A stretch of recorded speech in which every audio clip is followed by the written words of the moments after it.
Hey everybody, Barron from Remax here. A little bit of an update. First of all, Happy New Year. It's the new year. New Year's ticked over to 2022, and so far it's same old, same old.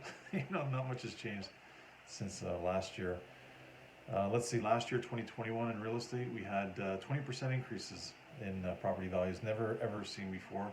Possibly will never, well, you can't say never, but never be seen again, possibly. Prediction for 2022 is that things are going to increase. We're going to keep going up a little bit.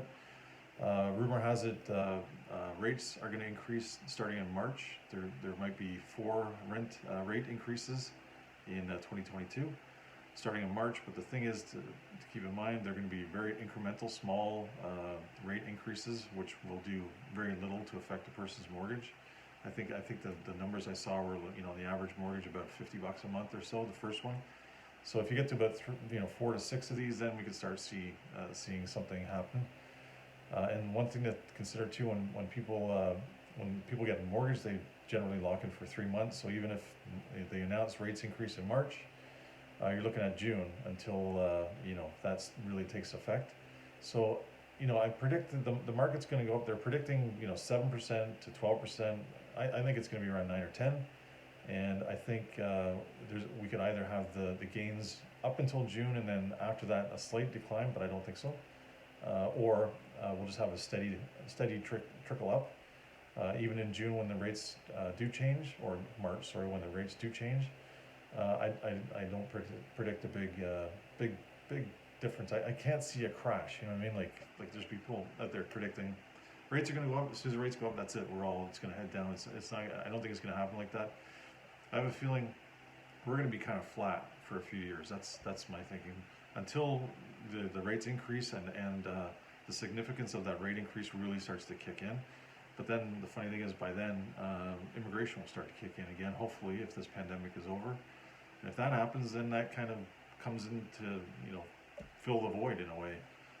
So one thing that I wanted to mention is one thing that I haven't seen anybody talk about is the fact that 1 out of every 4 purchases right now is an investment property. So people are basically taking equity out of their homes because they've gone up so much in the past couple of years. They've taken HELOC loans, basically home equity loans, and bought a secondary property. So because of this, I'm seeing the number of rentals really starting to tick up. And everybody knows when it comes to supply and demand, if the supply is high, the demand decreases. And if the demand is high and supply is low, prices go up. So I think the increase in supply is going to put a little bit of downward pressure on rents. So I can see rents coming down a bit. Plus, another factor too is rents have increased so much over the past couple of years that people just can't afford them. That, like, as far as a rent, you're not gonna borrow $50,000 to pay the rent, or you're not all of a sudden gonna have a job that pays 30% more. You know what I mean? It doesn't work like that. So renters get to a point where they just can't afford things. So they consolidate. They get roommates. They all sorts of different ways to survive, basically. So I can see that the rental market is gonna increase as far as the volume goes. I think the prices are going to come down a little bit, and who knows? This could be one way that kind of corrects the market too, that people haven't really talked about. Because if the average investor, they have their own property, they bought the rental property, they're trying to rent that out, they can't get the amount they originally thought they were going to get, which is say $2,800 a month.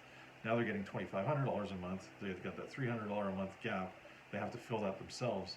And if the property isn't going up, then they're going to be kind of like, what do I do? Stuck. So there's a possibility that more of these might come on the market in the next year or two. But something to think about. But anyways, that's it for my my update for this week.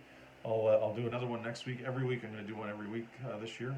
And any questions, Georgetown, Halton Hills, Milton, Acton, you name it. Let me know if you got any questions. Always here to help. DM, PM, email, text, or phone call, whatever works for you. Again, Barron from Remax. Happy New Year, and stay safe.